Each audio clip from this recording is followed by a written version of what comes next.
Spare. Chelsy wings. Harry has finally got his wings. It's now May 2010. His father is Army Air Corps Colonel-in-Chief, and therefore pins his wings, or Harry's wings, to his chest. They saluted one another, and this was witnessed by Camilla, Mummy's sisters, and Chelsy. They were back together again, and then he says they broke up again soon after. He explained that they didn't have any choice. The same old problems were there. Nothing had been resolved. He explained that Chelsy wanted to have fun, but he was on the path to war. And if they stayed together, they'd be lucky to see something of one another a handful of times over the next couple of years, and therefore it was determined that that would be no kind of relationship. He explained they found themselves in the same old emotional cul-de-sac. He explains that they went to Botswana, and again for a visit with TJ and Mike. They had a good time, and Harry talked about ways that perhaps they might be able to make it work, and he says that they were being so delusional that TJ felt the need to step in. Apparently, it's over, kids. You're postponing the inevitable and making yourselves crazy in the process. It's clear that Harry was close to TJ, but for this person to step in and interfere in their relationship doesn't really ring true to my mind. One wonders, with the whole thing about the relationship with Chelsy, is that when Harry's been relaying this, he has done so with basically Harry's wife breathing down his neck. I don't know if you've seen a short video that has done the rounds. It's popped up occasionally when I have an idle moment and I'm flicking through the reels or the shorts. I can't remember which platform I saw it on. But it basically shows an attractive woman who's, I think, doing some kind of exotic dance or belly dance for somebody's birthday in a restaurant. And it pans across to the young man who's watching, and over his shoulder there is a blonde woman who must be his girlfriend, who looks absolutely batshit crazy and is staring, boring a hole into this guy's neck as he is looking at the belly dancer, kind of thinking, well, I'm enjoying watching her dance, she's attractive. And then he sort of looks at the camera as if to say, she's looking at me, isn't she? And then the camera silently tells him, yes, she is. And he thinks, oh shit, I better not look at the belly dancer for any longer. Undoubtedly, the girl in that video would be a narcissist behaving in the way that she did. And that video puts me in mind of how Harry probably was when writing much of this book, particularly when it came to writing about his old flames, particularly Chelsy, who of them all he seemed probably the closest to. I think, unfortunately, we're not really getting the totality of how he feels about these people because of his fear as to how Harry's wife might react. Remember, the narcissist can't stand that the intimate partner primary source has any kind of relationship history. Now, of course, most people don't want to sit and hear about their intimate partner's previous relationships, but everybody at some point will have had a boyfriend or girlfriend beforehand, and some people have had numerous, and it comes up in conversation.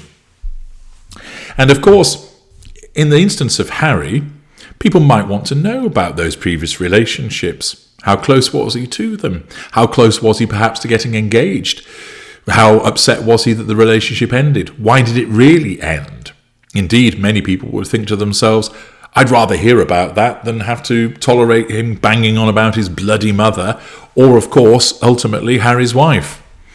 But the problem is with this autobiography is that, first of all, because it comes a lot of it through the ghostwriter and, I suspect, later on, the influence of Harry's wife, but also Harry, in a way, is editing it. I understand he had about 50 Zoom conversations with J.O. Moehringer, but you can't help but think that when he was sat there in the study in Monty Shit Show, going, oh, yeah, so I went to Botswana with Chelsy, and gosh, she was an absolutely super girl.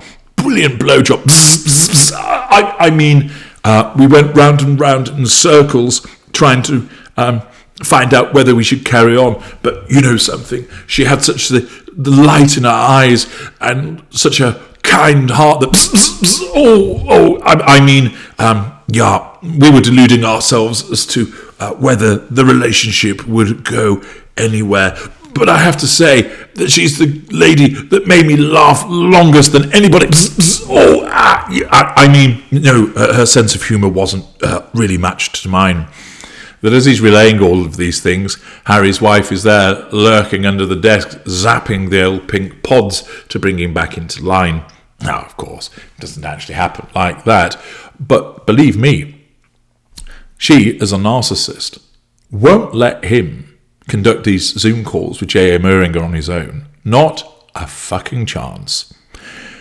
She, driven by her paranoia, needs to know what's going on. So it wouldn't be a case of, hey, Harry, you go talk to JR. I'll just make some banana bread in here. Oh, no. She would want to be there to advise him, to help him get the right points across, to remind him of what's in his notes, in effect to control the process. And of course a ghostwriter would undoubtedly find her involvement bastard irritating, because she would always be trying to tell the story as she wants it. Remember, she has no boundary recognition. She has a sense of entitlement, no form of accountability. So she'll want to be butting in repeatedly. And one can imagine that with so many things in this autobiography, she has wanted her narrative to shine through. But also when it comes to other people that Harry was close to, he doesn't feel that he can be truthful about it because of her reaction, the stare, the sulk, the comments afterwards. So what did you mean when you said about you'd never met anybody like Chelsy before? Cue stony silence and withering glare. And therefore, Harry is going to amend what he has to say because he's not strong enough to stand up to his wife. Furthermore,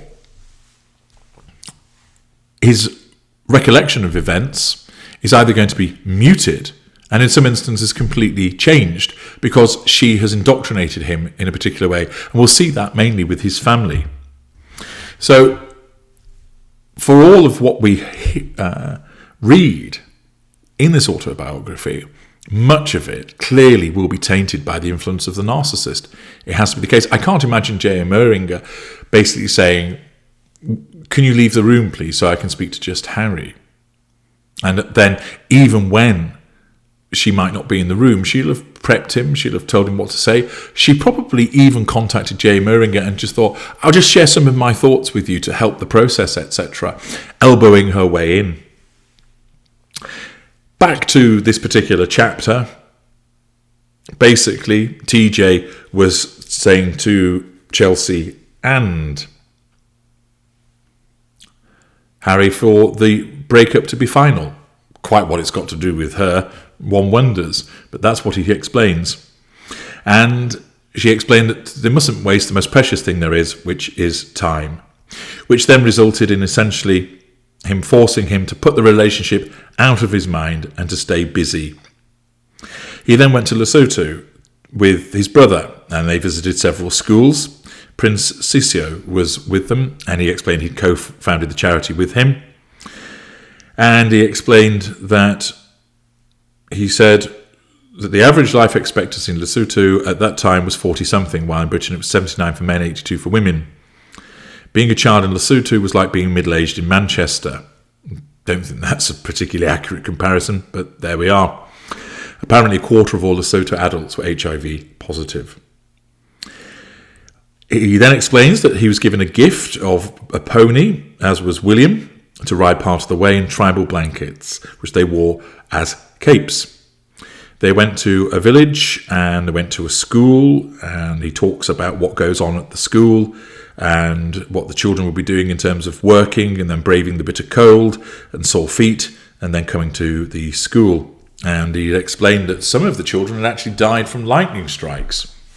Some had been attacked by stray dogs, and some had been actually sexually abused by rustlers, nomads, and other boys.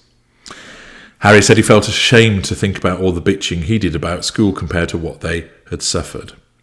And they brought gifts for them, coats, wool beanies, and the children sang and danced, etc. And he gave one boy a torch, and he was very pleased with that.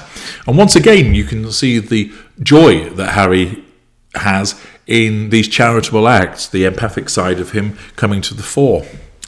Next up, it's time for a Willy wedding. Join me there.